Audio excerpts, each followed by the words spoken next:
Well, it's a good thing I'm a wildlife photographer that had a bunch of extreme winter clothing in my truck, because I am stuck in a snowdrift. Even though I have OnStar, that doesn't help because there's travel bans, so nobody can come get me out. I've got 3/4 of a tank of gas. I have to go make sure my exhaust pipe is clear so I don't suffocate and die. I have an appointment to get towed out at 9 a.m.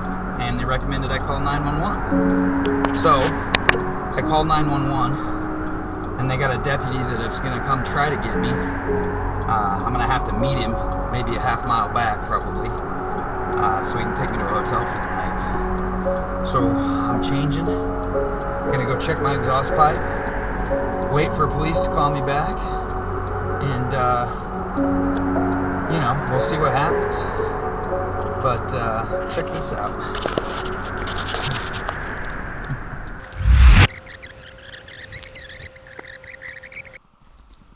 The Sax-Sem Bog in northern Minnesota. Under 2 feet of snow.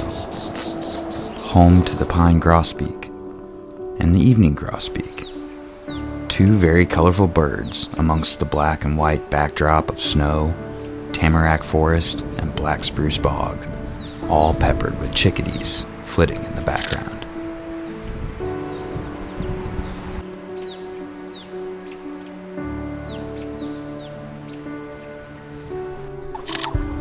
A troop of turkeys emerge from the wood, their soft gobbles the only break in the snow-muffled stillness.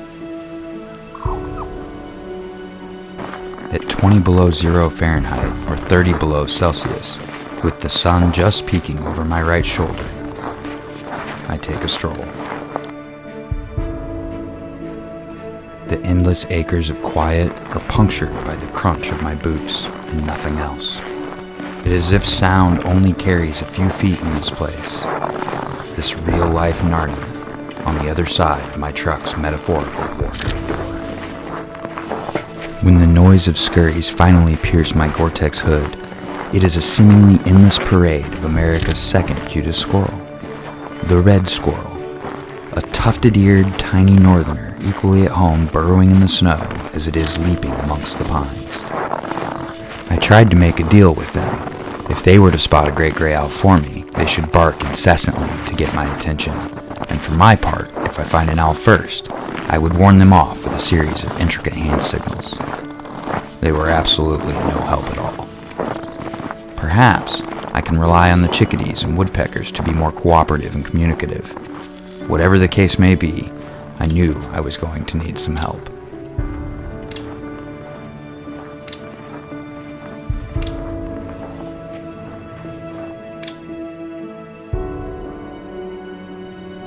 The woodpeckers seemed to own the bog, and while I was unable to locate the rare black-backed and three-toed varieties, I did see numerous downy and hairy woodpeckers that I figured I could count on to sound an owl alarm. It is so easy to find even a silent woodpecker in a snow-covered wood. The chipped-away black bark litters the white forest floor, all around the tree of their choice, starkly standing out and proclaiming, "This tree is visited often." I have no idea what I am saying here, as I am 99% sure my thumb is covering the microphone, but I imagine it is something like, how in the heck am I going to find a great gray owl in a black and white landscape? This is truly a needle in a haystack. A pileated woodpecker shattered the silence on my second day of searching the bog. Has an outdoorsy person ever existed who doesn't delight in a pileated encounter? I don't believe so.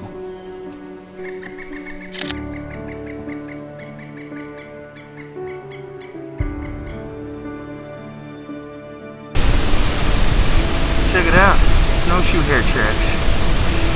Boy, how cool would it be to find a snowshoe? Look at that.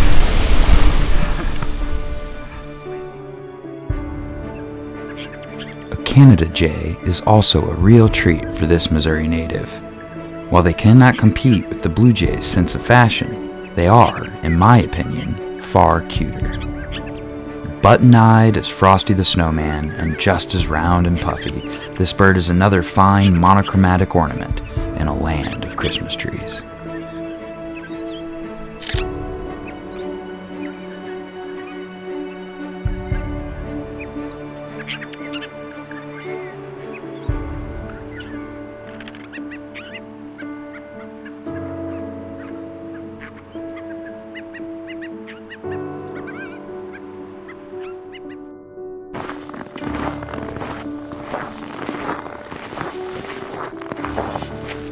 Back on the trail, I hear the raspy call of the boreal chickadee, a cousin to one of North America's most common backyard birds, the black-capped chickadee.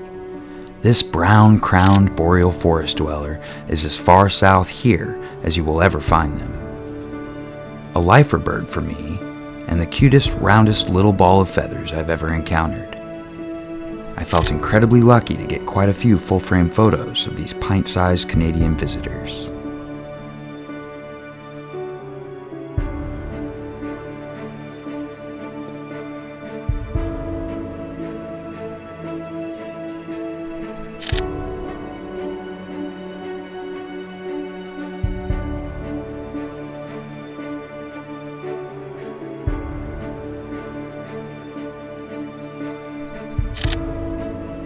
And then this eye-level shot of a snowflake-tipped boreal chickadee foraging in the snow made day 3 at Sax-Sim Bog a success.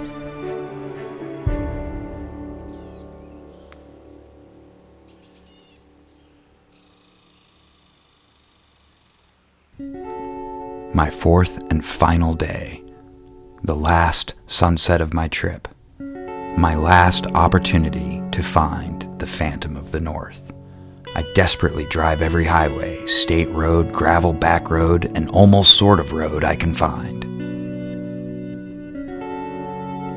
Somewhere out there, great grays are stirring.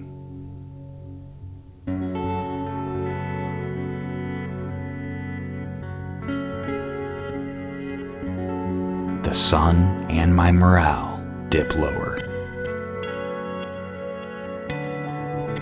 And just then, at true sunset, I find an owl hunting a right-of-way beneath a power line. Snow was falling fast.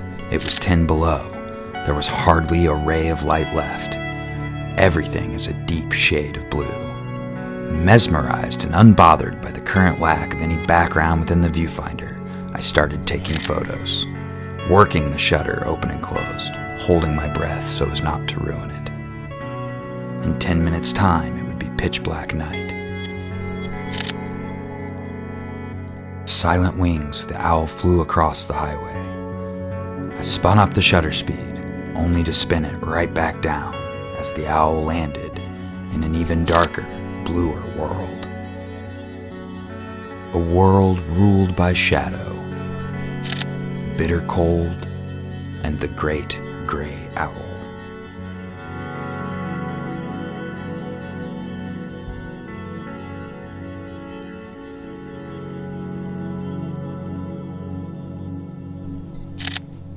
A northern night I'll never forget.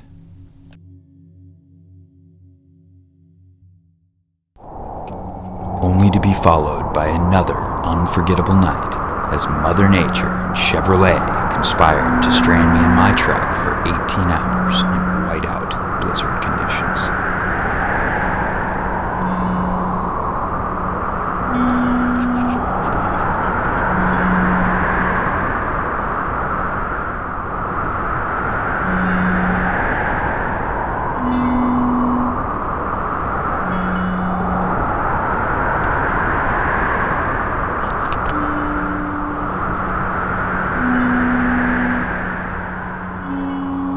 Still no call back from the 911 authorities, so I figure pretty good chance they can't get to me.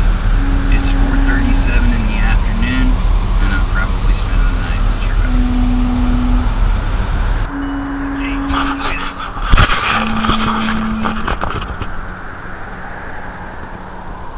You roll this window down.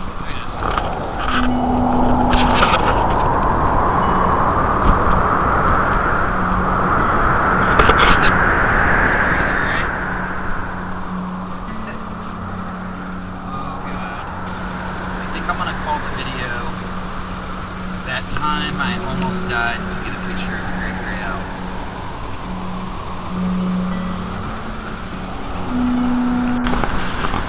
You know what's ironic? As I sit here in my truck in the dark, it's ironic that I can watch Netflix on my phone. I have one bottle of water that I have to ration, and then after that, I got all the snow I can eat, so I'm not worried about, being an actual physical repair or anything. But you have to see the irony. The only thing I'm thinking is, in the morning when there's daylight, maybe I can find a farmer or somebody to put me out with a tractor. Otherwise, I'm waiting for my plow truck. It's going to be a while before they plow the driveway. So, good night, everybody. Well, it's 12:11. For some reason, nobody's ever showed up. So, good night from the blizzard. Please like and subscribe.